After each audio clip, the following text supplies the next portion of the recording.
على الراديو. راديو دقمة 3.10. مساء الخير والبركة على مستمعي برنامج 5 لو سمحت في كل مكان. وحشتوني جدا ووحشتني المناقشة معاكم. هناقش معاكم النهاردة موضوع مهم جدا. الناس 3 أنواع. نوع لما بيغلط بيعرف غلطه وبيحاول يصلحه، ونوع تاني بيغمض عينه عن كل غلطاته ولا كأنه عمل حاجة. وأما النوع التالت فده بقى لما بيغلط بيوقف حياته، بيمسك كرباج ويجلد بيه ذاته. وده موضوع حلقتنا النهاردة. هنتكلم عن جلد الذات. عارفة طبعا ان اللي بيجلد ذاته بيبقى فاكر نفسه بيحاسبها، وانه بيحمي نفسه من الوقوع في الغلط تاني. بس هنا هقولك خد بالك لو سمحت، في فرق كبير بين محاسبة النفس وجلد الذات. مهم تحاسب نفسك باستمرار على أخطائك، بس بشروط. أولهم إنك زي ما هتكون صريح مع نفسك في الغلط هتساعدها بخطوات عملية تصلحه. زي ما هتقف لنفسك وتواجهها بأخطائك هتشاور لنفسك على الحلو اللي فيها. فاكرين بطرس؟ غلط غلطة كبيرة قوي، أنكر المسيح مش مرة ولا 2، لأ 3 مرات. فاكرين بعد المرة التالتة حصل إيه؟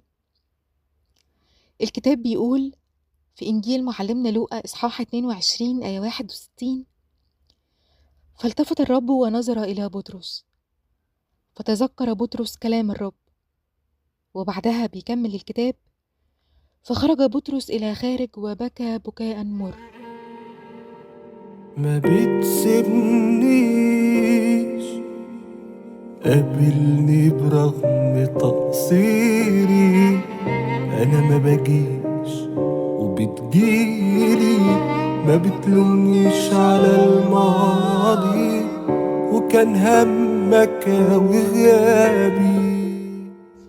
نظرة ربنا لبطرس ما كانش هدفها أبدا إنها تلومه أو توجعه، كان بس هدفها إنها ترجعه لمكانته وتفوقه. وفعلا بطرس بسرعة افتكر كلام ربنا وبكى بكاء مر على غلطته. ترد الروح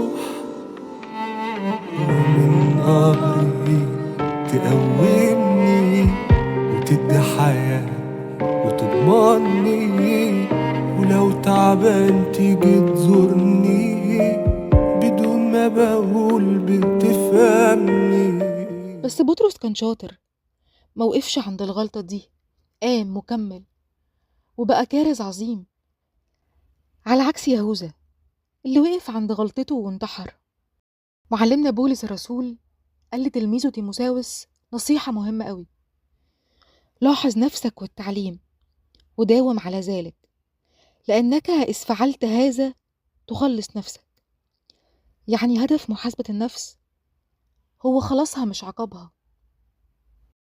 محاسبة نفسك برحمة ووعي هتديك رجاء زي بطرس. صحيح يمكن فعلا تبكي بكا مر، بس بعدها هتقوم أقوى. لكن جلدك لذاتك هيوقعك في يأس وإحباط وصغر نفس. أخيرا عزيزي المستمع، لو قررت تقعد مع نفسك وتحاسبها اقعد معاها، بس في حضن ربنا، عشان يعلمك ازاي تكون رحيم معاها، لأن نفسك غالية عليه قوي. سلام، ونتقابل تاني في موضوع يهمك في 5 لو سمحت. كلامي معاك يهدي النفس ويطمن، ومهما انا جيت متألم بقوم ماشي بقوم مرتاح،